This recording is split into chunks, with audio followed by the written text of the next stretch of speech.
his little, from afar, gave his little welcome. And I want to welcome everybody to the Joslin Family Reunion 2019. Glad everybody could come. I know it's kind of, we all have busy lives. We're all busy with work or kids or just various things, and it's not easy to get away. But it's kind of nice to reconnect, and hear what's happening in the family. Or like we're going to do today, I think a lot of you are going to find out, you're going to learn a little about, through this little video, where you come from, and the people that came before you. So not this year, it's me, it's Johnny Joslin, not Bob Joslin.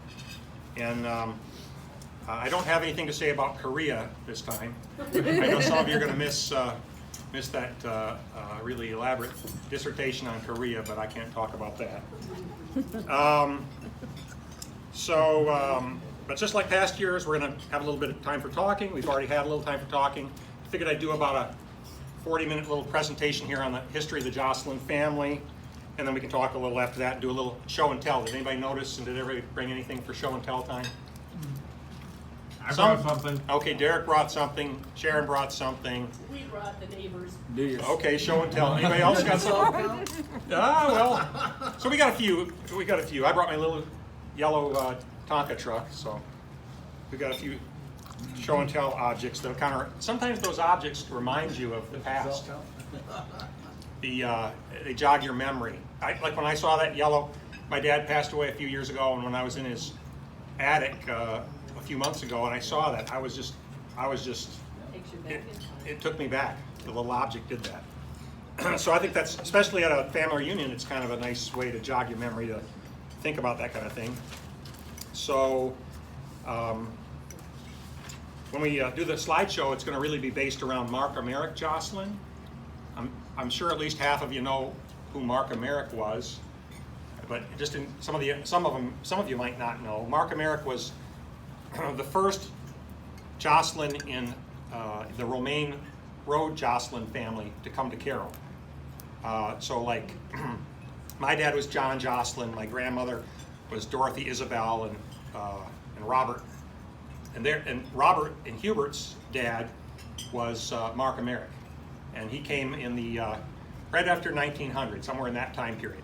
So we're gonna, basically the whole video presentation, which kind of shows you about the Joslin family, is talking about Mark or Merrick and how he came here, and then we're gonna go back from there, and I think you'll learn something.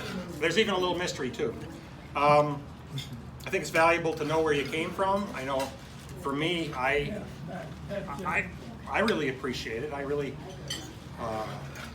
you know, there have been times in my life people have asked where you came from. I couldn't really elaborate about it. I didn't know. Yeah, but in the process of putting this together, I've learned a lot just in the last week.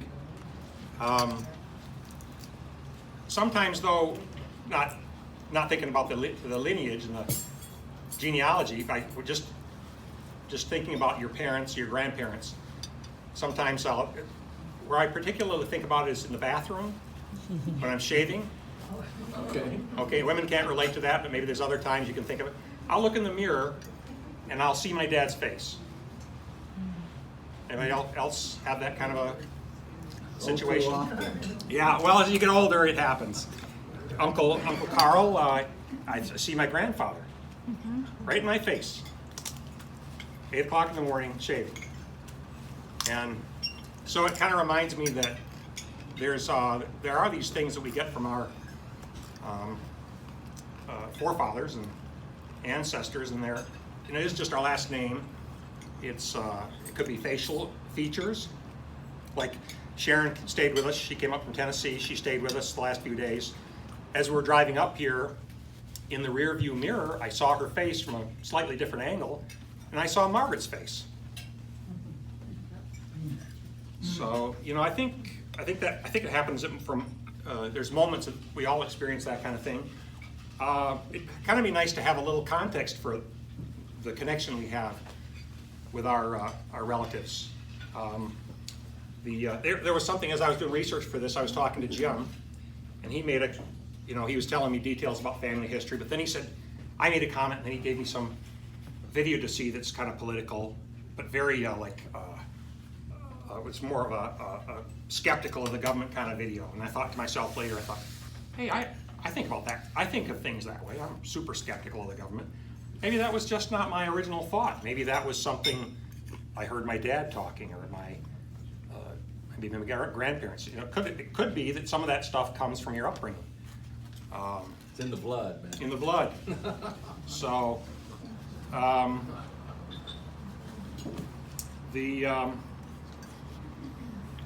noticed in doing the video, I noticed that the Joslins were into that car. What was that car? The Studebaker.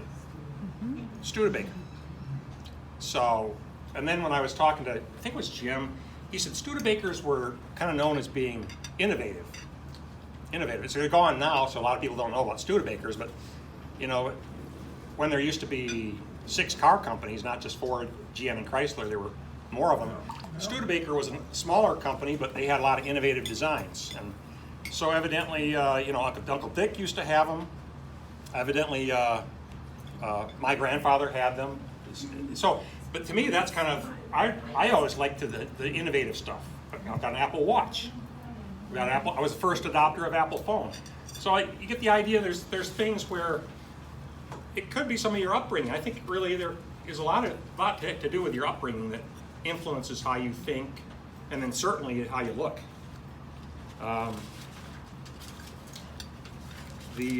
Another thing about, as I was doing this preparation for talking about the family reunion and the history of the Joslin family, I discovered that this Mark Emerick, who is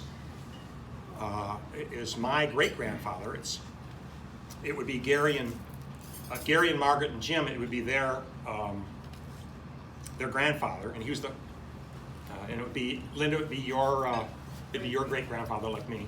So he was the first Joslin to come to Caro that we knew about. But I discovered that his dad went to University of Michigan and was a doctor in the late 1800s. So I immediately texted my son Derek, who's going to the University of Michigan, and said, "Hey Derek, did you know you've got what would that be, like a great-great-great-grandfather that went to University of Michigan?" So, you know, there's connections, all these connections. And so when you look at the video, you're going to think I have a Joslin bias, particularly Margaret, because I know you talk a lot about the Woodworths and the Colliers.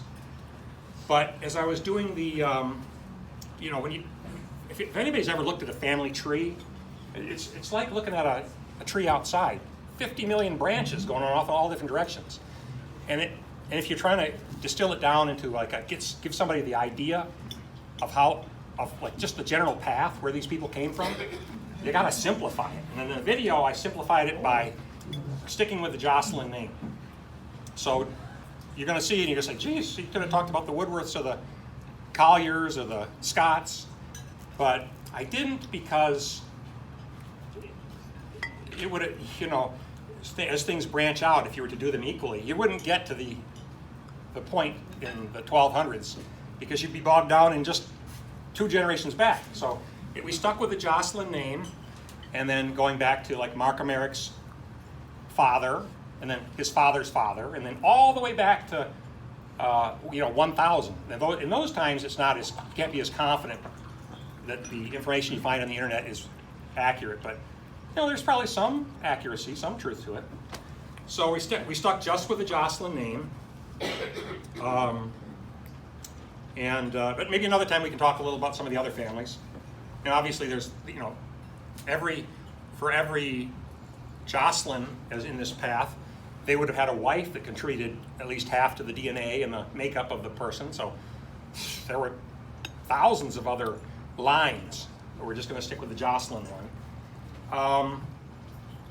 So there is a bit of a mystery too. When I was doing talked to Margaret a lot, talked to Jim a lot, and the internet's got tons and tons of info. But I kind of came up with at least a couple of mysteries. And one thought that came to mind was, so this Mark Emerick, who was the Joslin that came to Caro around, it was in the early 1900s, like 1905, in that vicinity, 1910 perhaps. And he started a department store in Caro called Joslin Department Store. And this is if you go in these downtowns like Caro or Vassar or any little town, and you see these 150-year-old buildings. Well, these were brand new modern buildings at the time he was doing it. These are brand new buildings. And so you see these old buildings in the downtowns. Well, they were new at one point, and the town was just forming, and so he came, and he was one of the early people to put a store in Caro. But the mystery was, what made him move? What made him move to Caro? Why did he? Because I had always heard that he came from somewhere near Grand Rapids. So what caused him to come to Caro? And we heard from Jim that he had a buddy that lived over there near Grand Rapids called Pete Peterson. Yeah. Pete Peterson. And actually there's members of the Peterson family here. I was kind of surprised about that, but so Mark and Pete Peterson moved to Caro, and the word was that Pete had talked him into moving, and we've even got some of the descendants of Pete Peterson here. So, but you'll see in the video that there's another explanation for why, possible explanation for why he could have come to Caro. Why, if he was going to leave Grand Rapids, where would he go? And why did he choose Caro? There's another reason too, and I'll bring that up in the slideshow. But at the end, I'm going to ask you guys what you think. What's the solution to the mystery? After we do this little video presentation, we're going to do a little show and tell.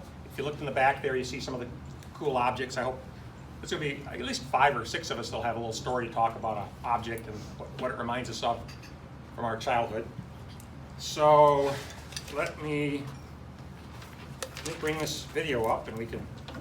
Didn't Peterson have the brickyard behind the house? I think so. Okay. But he came from, what was it, Ionia, Jim? Greenville area? You might just say Grand Rapids area. It's over there. Margaret Scott's from Greenville too. Yeah. So, let's see if I can turn the volume down. So, if you look at that picture, you see the 3 migrations, and is the audio going down? I don't want to compete with that. Okay. So you see 3 migrations, and so to me this is really interesting because when I was young, I knew my grandparents. I'd heard about this Mark Emerick character. I knew nothing else about that. Nothing. When I moved to New York in the 80s, there's a lot of different ethnic groups there, and I'd be asked, what's your family background? I'd say, I don't know. Anybody else? Can anybody else relate to that? Anybody else not really know, a little fuzzy about your background? Uncle Carl, you can clearly say, your last name's Vollmer. You can say German for sure because the last name gives it away. But a name like Joslin, it's a little fuzzy. So, but it's absolutely, positively from England. In fact, you can see that middle one that says second migration, 1635. Thomas Joslin with a funny spelling, Josslyn. That's the guy that brought the Joslin family to New England. He left England on a ship. It's documented. It's called the, Margaret, do you remember the name? Increase. The Increase, the ship. And he brought him over. So let's kind of go through some of this. And then the third migration was Daniel Joslin, the Joslins had been in New England for 200 years. And in 1830s, he left New England and came to Michigan. There was a big migration into Michigan at that time. So let's kind of go through it. So this first migration, I'll get to a little bit to that in the end, and this is the one that's a little bit fuzzy. But around 1066 AD, the Joslins may have come from Normandy to England, descendants of Rome's British supporters. At the end of the thing, toward the tail end of this, I'll talk a little more about that. But there's a lot of detail about England, but before England, around that 1066, they might have been part of the people that are in modern-day France that kind of invaded England. This second migration, that's really in more modern times, that's this Thomas Joslin. He brought his family from England to Massachusetts in 1635. They called it the Great Puritan Migration in the 1630s. He left England when King Charles began rooting out nonconformity in the church. I don't know if he was affected by the King Charles and the rooting out nonconformity of the church. He came over in the 1630s, if he had strict religious beliefs at the time and they differed with the king, he could have been part of that Puritan migration. I don't know, but that's when they came over. By the way, they came over, they had, I think there were 8 family members, including they had a servant. So I thought that was pretty cool. They must not have been too poor if they came over with a servant. And his third migration was Daniel, and he came from upstate New York in the 1830s, and he brought a ton of Joslins. That's the root of the Joslins that we know about. This Daniel in the 1830s that came over really when Michigan was timber and raw. As raw as, territory. what's that? Was a territory. It was a territory. Well, at that point, it was. I think it was a state by the 1830s. Yeah. 1837. Yeah. All right. So maybe right before. So okay, Mark Emmerich, Daniel. Okay, so I'm going to reference a few times here Daniel because Daniel was this guy that came to Michigan in the 1830s.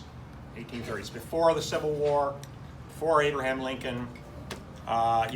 Country had only been around for 40 years as United States of America, and so that was Daniel. So Mark Emmerich was his Daniel was the great grandfather of Mark Emmerich. Mark Emmerich is Jim and Gary and Margaret's grandfather, and it's our great grandfather. So he came to he lived in the Grand Rapids area. If you see this little, you see in red, see the little box in red? It says Mark Emmerich Joslin. You see his wife, Margaret Scott, in red there. And it says that he was born in 1863. And he lived in Montcalm. He was married to Margaret Scott in Montcalm County, that's over near Grand Rapids, in 1892. 1892. Margaret Scott was his wife. And by the way, if you look above the red, you see John Tyler Joslin. That was his dad and his mother, Cornelia. John Tyler's dad was John Jenks. Does everybody see John Jenks? John Jenks. So that John Jenks would have been Mark Emmerich's grandfather. And then look before John Jenks, above that in the top right, see Daniel Joslin. That was, we've talked about Daniel Joslin. Who was he? He was the guy that brought the Joslin family to Michigan in the 1830s. So Daniel Joslin, then John Jenks, then John Tyler, then Mark Emmerich. And we all know Mark Emmerich because he's the first one that came to Caro, and it was your grandfather, our great-grandfather. So that's the lineage. That's not too far back. I mean, to me, it's like, how come I didn't know about this? Do you know how the Joslin name got changed from its original spelling? Well, I'll bring it, and later on I'll bring up how John Jenks, on some of the censuses, John Jenks spelled it oddly, Jocelyn or something. So could have been just as simple as everybody was misspelling your name and you just started spelling it the way everybody else was spelling it. Mm-hmm. So there you go, Daniel Joslin, then boom, boom, boom, four steps from Mark Emmerich. That's not that far, I don't think. So Mark Emmerich was 3 generations earlier. Daniel, and 9 generations earlier was Thomas. He's the guy that came from England to Massachusetts. Not only 9 generations. That would be like, it's not big. Mark Emmerich, Daniel was his great grandfather, born in 1863 in Ionia near Grand Rapids. Look over to the right there, top right, and it says 40 years earlier, his great-grandfather Daniel moved family to an 80-acre farm in Holly. This Daniel that came over in this migration to Michigan, originally you can see that he settled in Macomb, Michigan. That's right outside of Detroit. Would have been farmland then. And then he moved to Holly. He got it 80 acres there. Don't know how he got it, but he had 80 acres and he lived his life there. Notice here it says, right below Mark Emmerich, it says 20 years earlier, Mark's grandfather, John Jenks, moved to Smyrna, which is a town outside of Grand Rapids. So that John Jenks, he was the son of Daniel, right? John Jenks, son of Daniel. He came with his dad and mom. They had 15 kids. They came to Michigan. So the dad stayed in Holly. Yep, they stayed in Holly. Yeah, he was pretty old at the time. Yeah, all tuckered out from all those kids. But his son, John Jenks, even though he came with his dad to Michigan, he took off and went to Smyrna near Grand Rapids. That was 20 years before Mark Emmerich. Now here's a little interesting little thing. I told you the mystery about why Mark Emmerich came to Caro. You see there in the bottom, it says 10 years earlier, his second cousins settled in Caro, Vassar, Michigan. That's the little mystery thing, and we'll talk about it a little more. So his great-grandfather settled in Holly. His grandfather went up there to Grand Rapids, and Mark was from the Grand Rapids area. Born in 1863 in Ionia, up there near Grand Rapids. So he grew up there. That was where he was from. Maybe he had heard about his great-grandfather, but the connection was starting to get a little fuzzy, right, at that point. He might not have realized about the families there from Holly. Though the family in Holly, this Daniel, who went to Holly, his son John went off to Smyrna up near Grand Rapids. Daniel's other son, Noah, he stayed in Holly. And then Noah had some kids. One of those kids went up to Vassar, Caro. Okay, Vassar, Caro. They were in Caro before, they were there at least 10 years before Mark Emmerich moved to Caro. Mark Emmerich moved in like 1905. So his second cousins had already settled there 10 or 15 years or more before Mark Emmerich came to Caro. So I never heard that. Anybody else ever hear that? That's Mark Emmerich, born in 1863 near Grand Rapids. He died in 1948. Yeah. He was an 85-year-old man. Jim told me quite a few stories about him. He told me the story. He weighed about a pound and a half at birth. Wow. That's small. Yeah. It's a pound and a half. God, that'd be an incubator. Jim says they kept him in a bowl on the stove to keep him warm. Could you imagine? Yeah. Wow. What, soup bowl? They had to, I think a lot of babies would have died at that kind of situation, but he survived. Mark Emmerich, Daniel was his great-grandfather, born in 1863. There you see John Tyler and Cornelia were his parents. Remember John Tyler? John Tyler is the one that went up to Grand Rapids area. Mark Emmerich, when he was a young man, he worked in the 1880s, and he lived in Lansing for a while. He worked on the railroad. Don't know too much about that. It's a Jim memory. Mark Emmerich married Margaret Scott in 1892. That was all those Victorian homes that you've seen. Victorian homes, that was the heyday of Victorian homes. Those cute little homes you see in all the little towns. That would have been the era. Margaret Scott, his wife, she was born in Nebraska in 1871. Her family had moved to Grand Rapids area, to Sheridan, in the late 1800s, and obviously that's where Mark hooked up with her. You know, she was up there and he was up there. They got married in 1892. There, the picture you see the old man and the old woman, that's evidently Margaret Scott's parents, Robert Scott and Harriet Taylor. The name Robert Scott, if you remember Uncle Bob that would stand up here for all these years, his name was Robert Scott. Yeah. Robert Scott Joslin, so that's the connection. His mother's maiden name, Scott. Mark Emmerich Joslin and Margaret Scott had two sons. They moved to Caro in the early 1900s. There you can see the Mark Emmerich, and you can see Margaret. Their two sons were John Hubert, which everybody refers to as Hubert.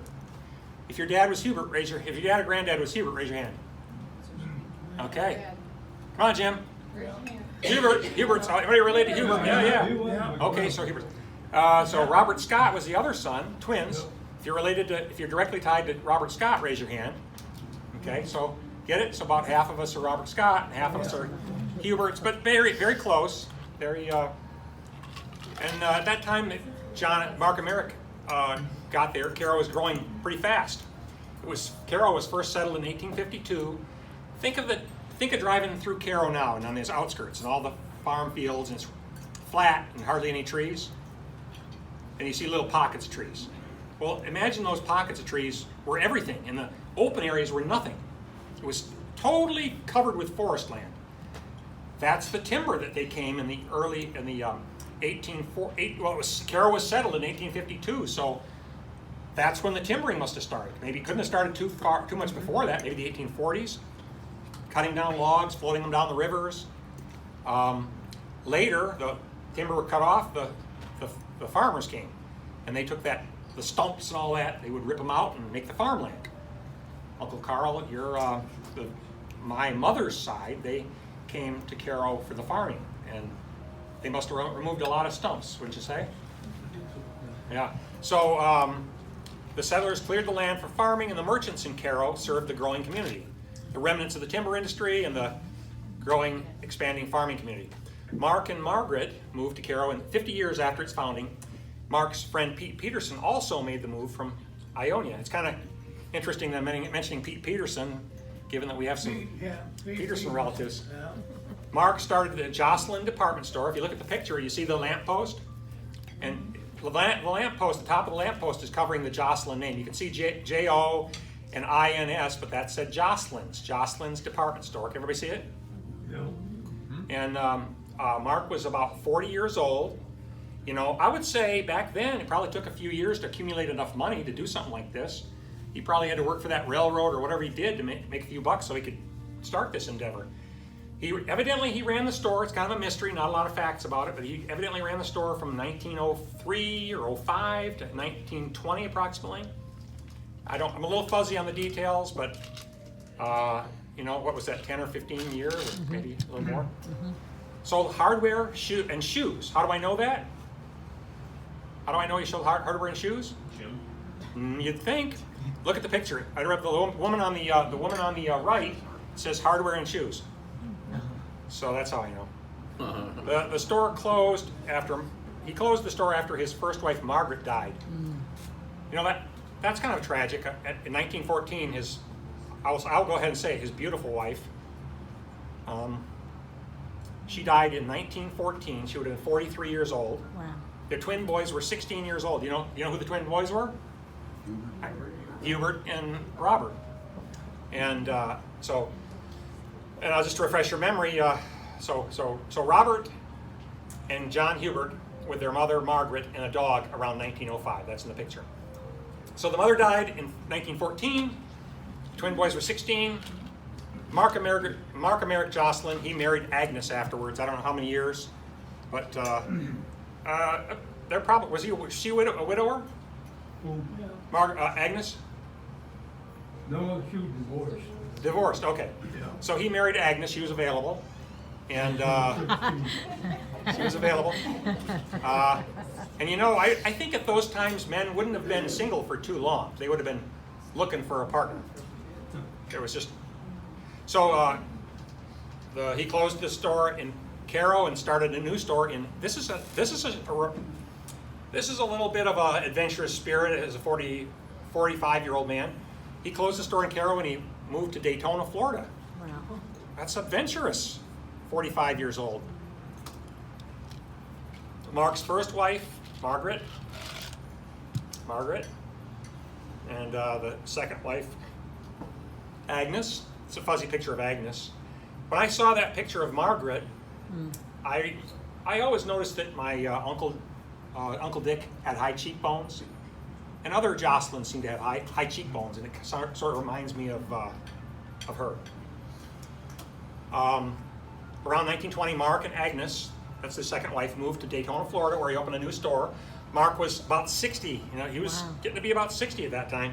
In the 1920s, Florida had a booming economy, real estate boom in the Roaring Twenties. This is the Roaring Twenties. This is the time of flappers and the time of auto industry booming. Everybody's getting cars. Everything's happening. Electricity, radio, everything's happening. Boom, boom, boom. Florida was a place people would go. There were people from the East Coast going down there. It was a boom town. Then, I'm theorizing here. A lot of this you kind of have to theorize a little bit, but he did come back to Caro, and I'm pretty sure it would have been the Great Depression. Everything went bust around 29, 30, 31. I assume that's what got him to come back. He left Daytona. I said it happened around 1930. I don't know for a fact, I'm guessing, but he did come back to Caro. So Mark Emerick, that's a farm picture in Caro. I don't know exactly when, but at about 70 years old, Mark and Agnes returned to Caro when the Great Depression started. When the Detroit economy crashed, the sons Robert and John Hubert also returned to Caro because his sons, those twins, they had gone down to Detroit. They had married the these two twin boys, they had married two sisters, the Colliers, and but when the Depression hit, they came back to Caro. So everybody comes back to Caro. I don't know why. I guess it's feel the safety of home, I guess. When the Detroit economy crashed, okay, Mark and Agnes bought a farm home outside of town. So he had evidently sold his store in Caro, the early one, the Joslin department store. Then he moved to Daytona. I don't know quite what happened, but he had enough money to buy a farm home outside of town. Did he live comfortably, Jim? As far as I know, I don't know. I really couldn't say. Well, he evidently had some property, had quite a bit of property, right? 50 acres or something? No. 45 acres. Okay, so he had some property, he had a big farm home, and so he was comfortable, evidently. Didn't have bill collectors chasing him, right? As far as I know. Okay. So in 1943, we're going through a lifetime, takes forever, right? But we're going through this pretty quick. So all of a sudden he had a fire in his house? No. Years went by. Years went by. If the Depression was 30, this would have been 13 years later. So in 1943, the big fire burned Mark's home down. It was really interesting hearing Jim describe this story because Jim was 4, and Jim remembered it. He said he remembers Aunt Dorothy, that's Margaret's mother, Dick, Robert, and John's mother, Margaret's mother.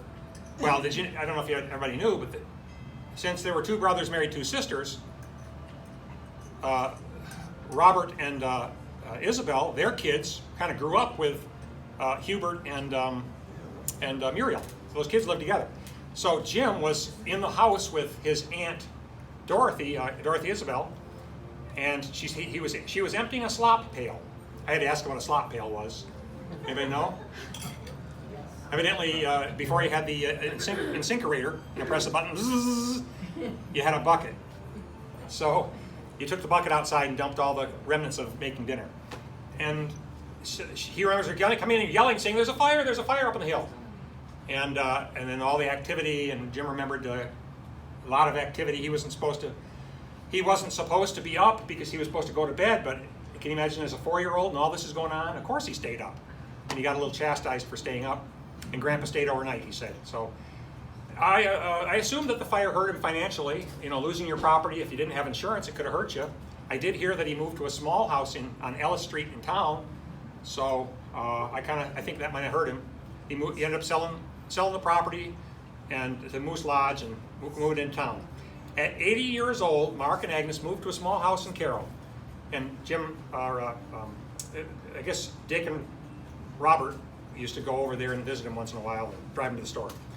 Robert Scott Joslin 1 and Hubert Joslin. Daniel, going back to Daniel, this guy that came to Michigan, the first, he was the great-great-grandfather. The twins were born in 1898, as you know. This is the twins in the picture. Here's that lineage thing again.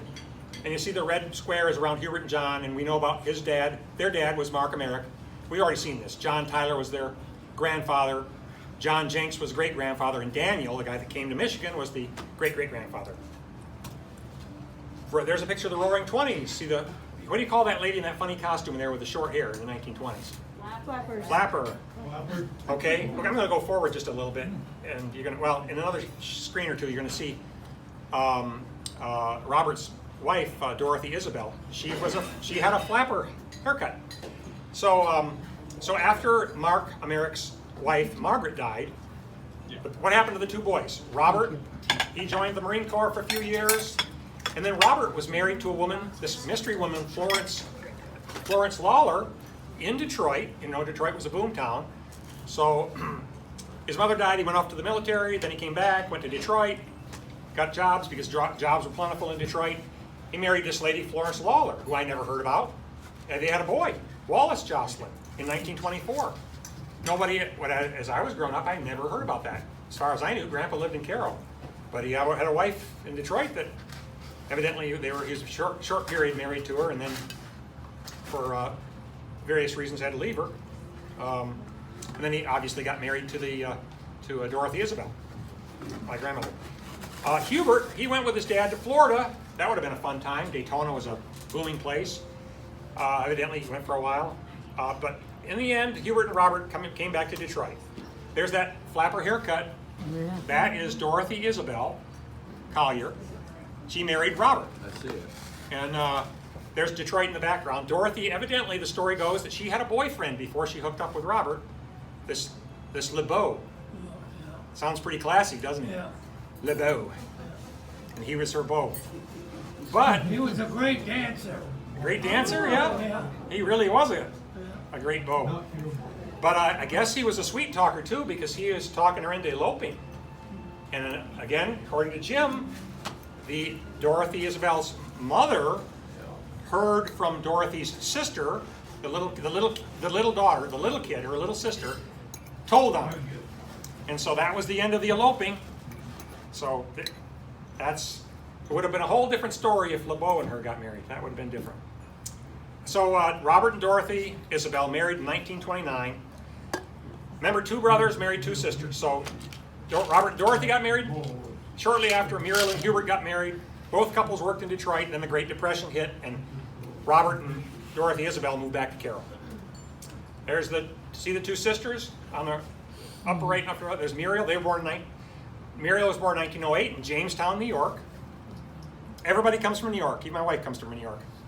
Everybody comes from New York. So Dorothy Isabel, she came from Jamestown. She was born in 1907. And there's their father, Robert Collier. He was an accountant. He came to Detroit and did accounting work. I assume it was the auto boom. There's Dorothy's there's Dorothy and Muriel's, Dorothy Isabel and Muriel's parents. That guy with a funny smirk on his face, see him? That was William D. Collier, and the mother was Blanche Woodworth. Woodworth was her maiden name. So William was an accountant working for the Empire Woolen Mill in upstate New York. Now Blanche, she was previously married to this Ethelbert Doubleday. That's just upstate New York before they came to Michigan. Ethelbert died in 1902. The first husband of Blanche died in 1902. However, her in-laws that owned the woolen mill, they had this great worker, William Collier. Somehow they got hooked up. They got married. I think probably at the time, a single woman with kids, that wouldn't have worked out. So I could just picture the in-laws of the boy that had the father that had died. The in-laws, I assume, somehow had some involvement in hooking her up with William, a dependable guy, evidently, had a job. See him in the chair there, the old-fashioned chair, accounting chair. Then William Collier married Blanche Woodworth. They had 5 children in Jamestown, New York, and then they moved the family to Detroit. Detroit was a boom town. So it boomed for only so long, though. The Depression wrecked everything. In 29, 30, 31, jobs went away. Robert Dorothy and Hubert Muriel, they came back to, they left Detroit, came back to Caro. Evidently, Hubert and Muriel stuck on in Detroit, and they commuted a little bit. Last one out of Detroit, turn the lights off. Tough times. Look at that shack. That was the tar paper shack I remember hearing stories about. That's Robert there in the picture. That was Robert and Dorothy Isabel's first child, Robert. Sharon's dad, my uncle, the guy that used to stand here. Wow. Okay, that's him. That's the shack. That was 1930. He was born in 29. That's the shack they built in Wow. 30. That was a thrown together, really ramshackle. You know, I don't know the details, but it was economy all the way. Not much money. They lived on Grandpa's land. After being, living in Boomtown, having a house, renting a house, and things were going fine, and then everything crashed. In our life, most of us in our lifetime haven't experienced anything like that, but it was, if you dig into it, it was a pretty bad time. Tar paper shack, and they grew their own food. Plenty of family and room to grow. So I've heard stories about how these two families and their brothers and sisters all together as cousins. Your mother and Gary and Jim and my dad. Lots of fun. Grandpa up on the hill, lots of countryside. So times did get better. See the little house there behind the car? That's the house that my grandparents built. And things got better. Hubert built a house. And then not too long after that, Robert started building a house, and things got better. And then, like what happens with all families, the kids go away, but they did come back. All the children of Robert and Dorothy and Hubert and Muriel came back to visit with their own families. And I can remember Johnny's Drive-In. Anybody remember Johnny's Drive-In? Oh, yeah. Yeah. Cheap hamburgers. They had the first pizza in town. It First was to go. pizza? Yep. That Italian dish. So before Mark America, now this is another interesting little detail, and this Peterson story. See that? That this is where I question the Pete Peterson story, because the story was that Pete Peterson, who lived in the Grand Rapids area, and Mark America lived in Grand Rapids, Truck. that Pete talked him into moving to Caro. But now you guys might not have known this, but okay, on the lower left you see Mark America, right? And then right above him you see John Tyler, that was his dad. And then up on the top center is John Jenks, that was his grandfather, John Jenks. John Jenks was the son of Daniel who came to Michigan. Well look, John Jenks was the brother with Noah. You see where it says brother, it says Noah? Well, Noah and Jane, they had a whole bunch of kids. See those kids? You see in a red square it says John Dickerson, Joslin, Clark, Joslin, and Martha. They were the first ones to settle in Vassar, Caro. They settled in Vassar, Caro in the 1840s, to the best I can deduce. Did anybody know that? Anybody at all know that? Nobody knew that. So, did Mark America know that? That would have been Mark America before, a decade or more before he thought about moving to Caro. His second cousins moved to Vassar, Caro. Now, I was trying to think, second cousin. That would like be me to Jim or me to Gary. Yeah. Would I know something about Gary or Jim if they had moved to a town? I think I probably would have. Now we didn't have the phone, we didn't have the internet. It seems like you would have known. Could it be that he didn't? I don't know. It seems like your second cousins, you'd probably have an idea. That's why I'm wondering if maybe it was more than just coincidental that he moved to Vassar, Caro. Because he had quite a bit of Joslins already they were in Vassar actually. Tuscola County though. See, look, all those John Dickerson, Clark, Martha, they all settled in Vassar, Caro at least a decade before Mark moved.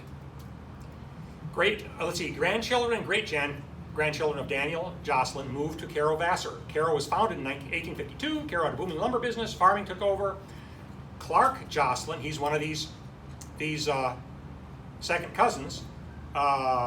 He was a carpenter. There was an ad in the 1860s in the Vassar newspaper that said he was a carpenter. He had a little ad there for hire. Wow. Mark America Joslin, he came to Caro in the early 1900s, like 1903-ish. He had that Joslin General Store. And then here's another Joslin. See this grave? See the picture of the town of Caro and see the gravestone? The gravestone is for Frederick D. Joslin. Again, he would have been descended from, remember Daniel, the guy that moved to Michigan. He had a son, John Jenks, that's our line. He had another son, Noah, that's this line, that's the other line. Fred would have been his son. Fred was born in 1866 in Vassar, so he might have been, in Vassar. He died in 53. Said the Tuscola County Advertiser obituary for Fred Joslin in 1953. It said, Fred and Edith lived in Vassar for many years, ... Fred spent his entire life in Vassar and worked for 60 years at the Miller Grain Company. And on August 14, 1887, he married Miss Edith Brown of Millington. So this is the mystery line. It's the Daniel that came to Michigan. He had a son, John Jenks, that's our line. He had a son, Noah, that's the mystery line. And John and Noah's kids came to Caro. This is our line. John Tyler, by the way, his dad was John Jenks. He married Cornelia. This was the physician. He was Mark America's dad. He lived over there near Grand Rapids. He was born in Sterling, Michigan, that's near Detroit, and then moved to Ionia. Remember Daniel? Well, a lot of them stuck around the Detroit area, but some of them ventured out. Some to Vassar, Caro, some to Grand Rapids. Sterling is up north. Oh, really? Yep. Yeah. Sandy Sterling. Well, see, this is the trouble when you do this research. Sterling Heights. No, not Sterling. If it's Sterling Heights, it's Detroit. Yeah, Sterling's yeah. a little teeny community way up north. That's a mystery. I don't know. So I guess Was it Heights or Sterling? I don't know. Okay. I mean, Yeah. I would have said it would have been more likely the trains and everything and the barges and everything likely would have let out near Detroit. And I would have thought they would have come through that way, Probably was Sterling Heights then. probably. Or it could have been Sterling Township in one of those counties. Yeah, there near- yeah, I would say it would be more likely. Close to Mount Clemens. Yeah. Yeah. Yeah. So in 1860, this is John Tyler. This is Mark Americ's dad. Daniel was Dr. John Tyler, and Daniel was his grandfather. And he married Cornelia Wheeler in 1860. He was the father of Mark Americ. The U.S. Census listed him as a physician. In later years, he was listed as a farmer. There's that four-step flow chart for the family tree. Notice in red, John Tyler, just above Mark Americ. And notice it's 2 steps back from Daniel, the guy that settled Michigan, or the Joslin to settle Michigan. John Tyler, this is when I called Derek up. I said, I saw this article. You see where the red arrow points to? It says, the arrow is pointing to something that says John Tyler Joslin, M, 6566, physician, Lakeview, Michigan. M, Jim, quick as a whip, said M must have been matriculated. I'll go for that.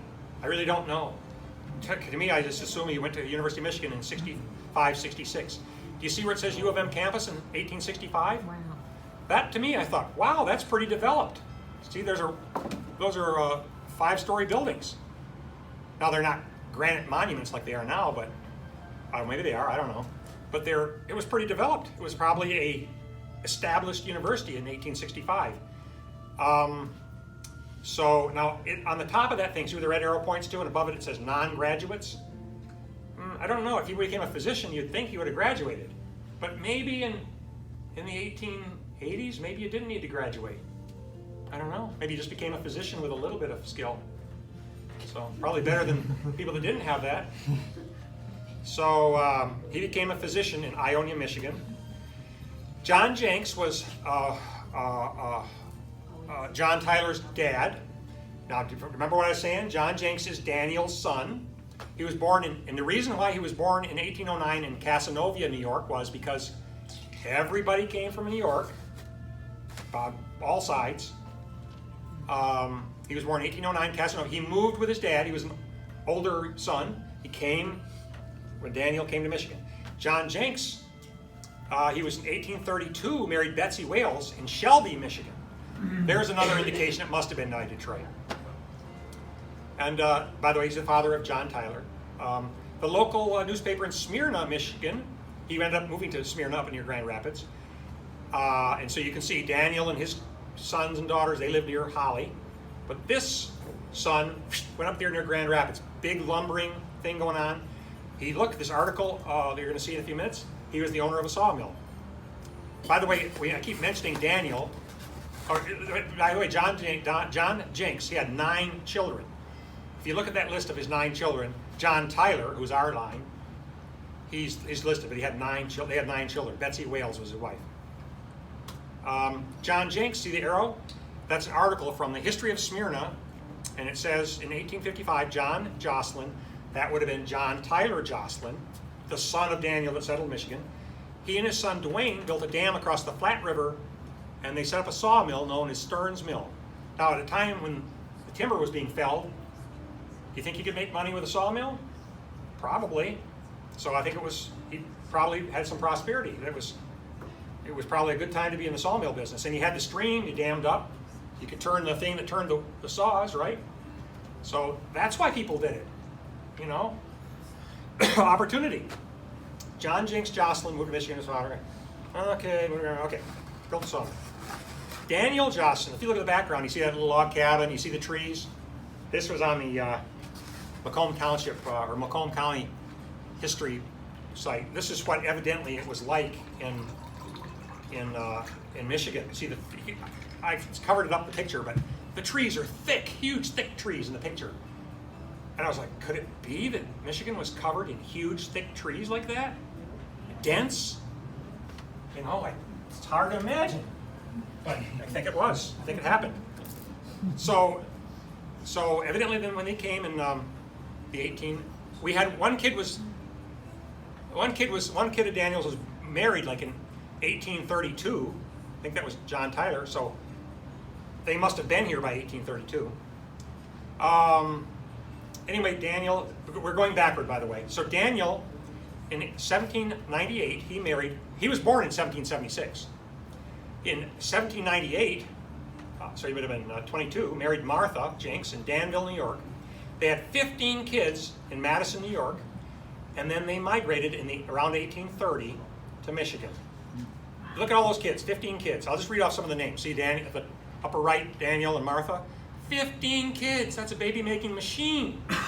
Every 9 months, baby, baby, baby, baby.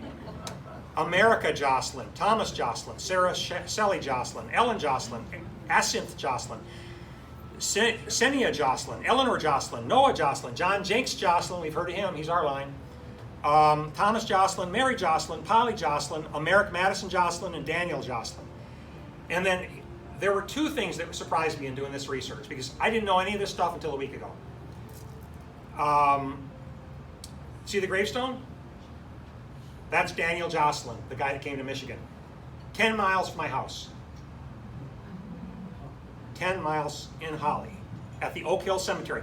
Guess where we're stopping when we drive back to Clarkston, Sharon and Rose and Derek and I? We're going to see that gravestone tonight. So, 10 miles from our house. So, but we've heard the story about, and you can see the red is around Daniel. See, we're working back. Lots of kids moved to Michigan. It was a wilderness, lots of opportunity. This is how they probably got here. We're working our way back. Daniel, everybody recognize what that is? Raise your hand if you recognize what that is. Well, Margaret, oh, you did. They just saw some history presentation of the Erie Canal, right? Yes. Like a week ago. Last week. And how influential was the Erie Canal in the early 1800s? Very. Very. It opened up the country. So you not only go to Western New York, but on through the Lake Erie and It opened up from there. Ohio, Michigan. If you want to go around Michigan, I guess you could open up Wisconsin. Because they basically, you think of engineering works as something only possible in the last 80 years, right? Well, this would have been, it would have been 200 years ago. Approximately, it was early 1800s. 200 years ago, they dug a trench from the Hudson River coming up. If you ever been to New York, big river going way up into the state of New York, Hudson River, deep. That's why they call New York the Empire State. It was the beginnings of the empire, the USA. So the Hudson River went deep into New York State, but it didn't go all the way to the Great Lakes. And then these 1800s people, they were like, okay, it's a big country. We don't want all these people to go across on covered wagons. It's a lot to, that's a lot to carry. There's got to be a better way. Got to be a better way. They got a bunch of people with very crude tools. They dug a trench between the Hudson River and would that have been Lake Ontario? Ballpark up to that area. So they were able to go up the Hudson River and with a series of locks get up on this trench they dug, the canal, and go across and get over to the Great Lakes. And then the Great Lakes was, Michigan, Ohio, Wisconsin, everything was available to them. They could go west, they could get the cheap land, they could have the opportunity of timbering, they could open up stores. It was just opportunity. So they obviously, by the way, they came to Michigan, they got 80 acres, I don't know if I said that before.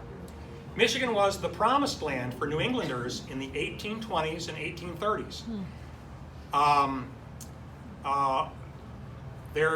Michigan, it's founded in 1837, I think I heard.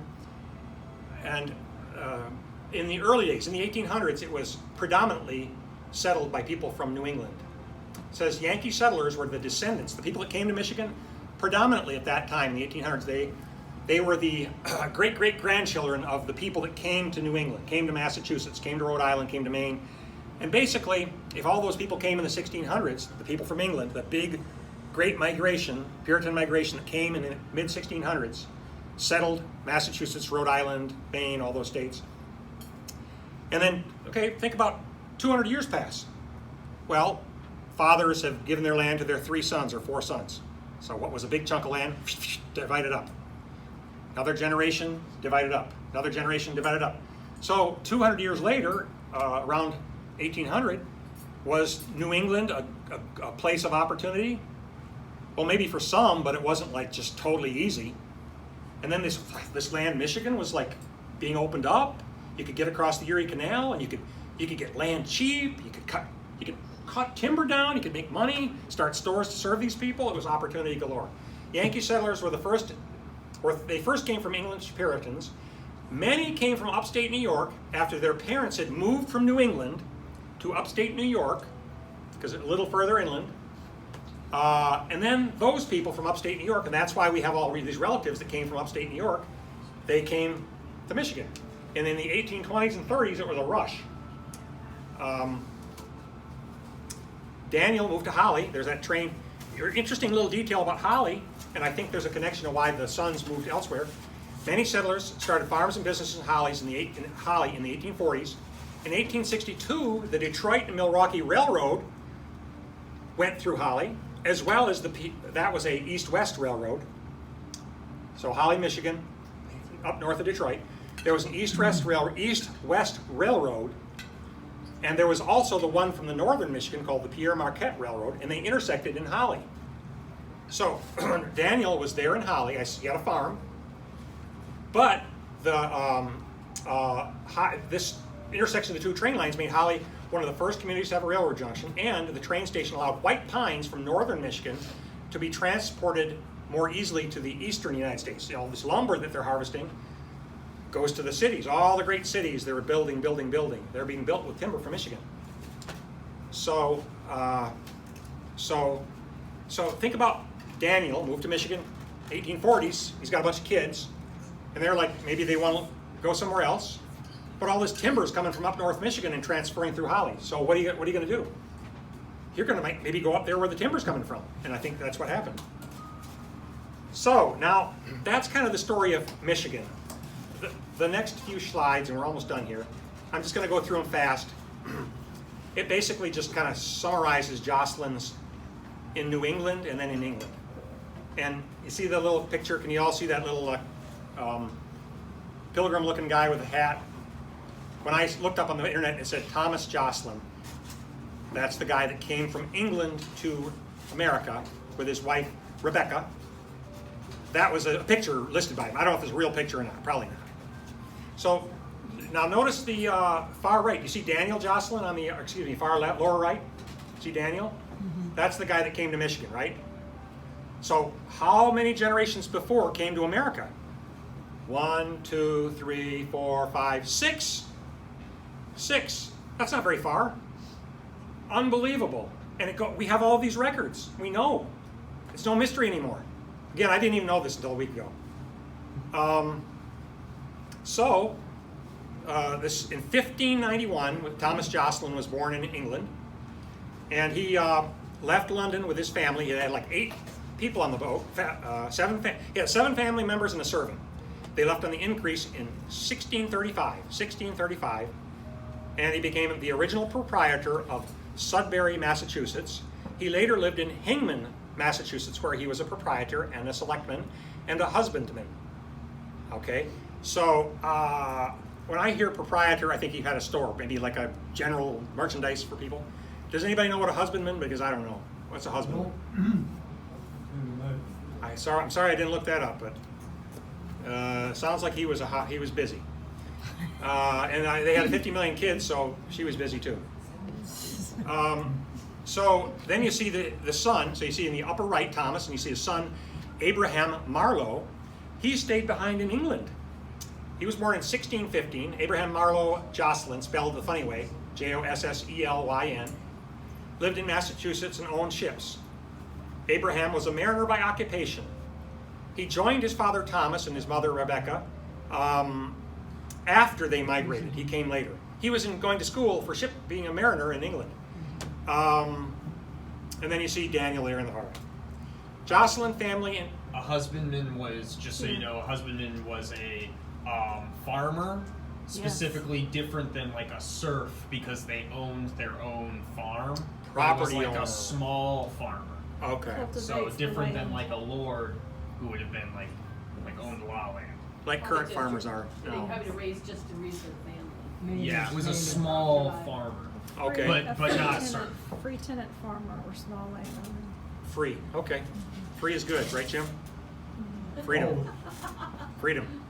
Yeah. So here's a little going. So I guess what I missed telling you, all those hops from Thomas Joslin landing in the New England area in 1635 to whatever. What's the name of the guy that moved to Michigan? Daniel. Daniel. And that was in what year? 1830s. So you saw all those hops, all those, what was it, 7 or so? Basically, the story of that, by the way, was Thomas arrived in Massachusetts. His son stayed in Massachusetts. But then after that, they all moved to Rhode Island. And then for 5 generations, they stayed in Rhode Island. Rhode Island. And then the guy that moved to Michigan, Daniel, where do you think he was born? I said he was from upstate New York, but where was he born? He was born in Rhode Island. So he was one of those that left Rhode Island basically to live in upstate New York until he got in his 40s, and then he went to Michigan. So most of them, after the couple generations in New England and Massachusetts, most of them, at least in our line, were in Rhode Island. So here's England. So where did they come from? You see in the lower left is Thomas Joslin. That's the guy that came to him from England to America. Just above him, see Ralph with an E, Ralph Joslin, was funny spelling. And then Johann, and then Ralph again, and Ralph. A lot of repetition there. They love to keep their first names. Nothing happening there. Here's an interesting little thing back to 1340, between 1340 and 1475. This Ralph Joslin, this is where I'm a little suspect. Margaret, maybe you'll clarify, but it says that born about 1475. First, let's see. Ralph Joslin, a draper, sheriff of the city of London in 1458. Yeah, Lord Mayor in 1476. Stowe and the other chroniclers are unanimous in commending Joslin for his diligence, and the Great Chronicle has him as an active leader of the resistance to Falconbridge and a vigorous pursuer of the rebels. Quite unlike the dramatist Fabian, actually credits him with a, spelled in a funny way, he had a sharp and quick mind. A sharp and quick mind. A sharp and quick mind. So that is definitely a Joslin trait, right? So he must have been our relative. Must have been. It's in the blood. It's in the blood. So that was the mayor of London. That was a big thing.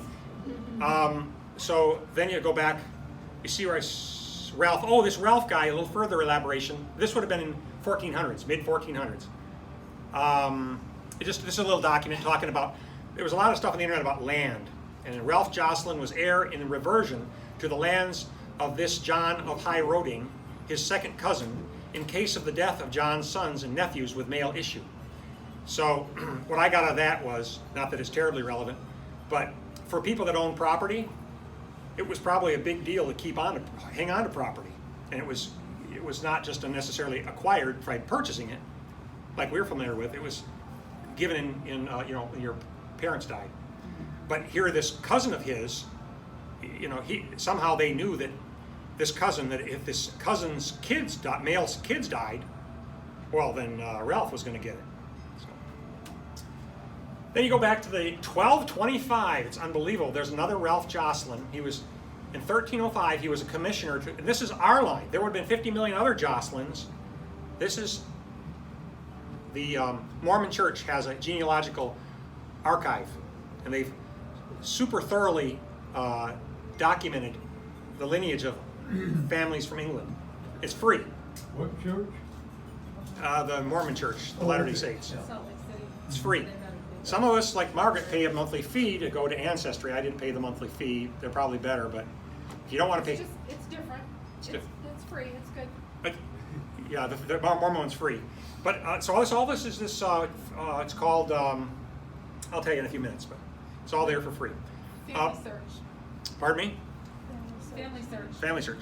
So anyway, this guy in 1309, he was a commissioner to collect tax in Herts for the war in Scotland.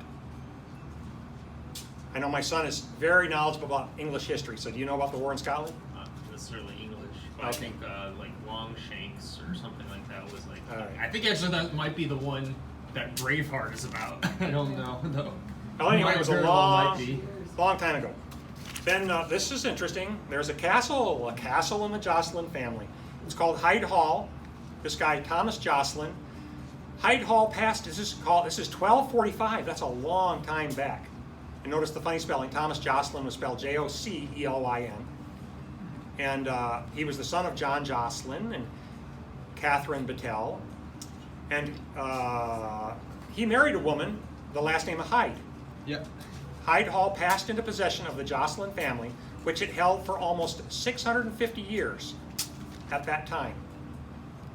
So the Joslin family owned Hyde Hall for 650 years, from 1247 to 1297. That 1297 was recently. But the Hyde Hall, 1897. 1897, that's not too long ago. That's only 100, I'm thinking 100 years isn't a long time ago. So that's Joslin.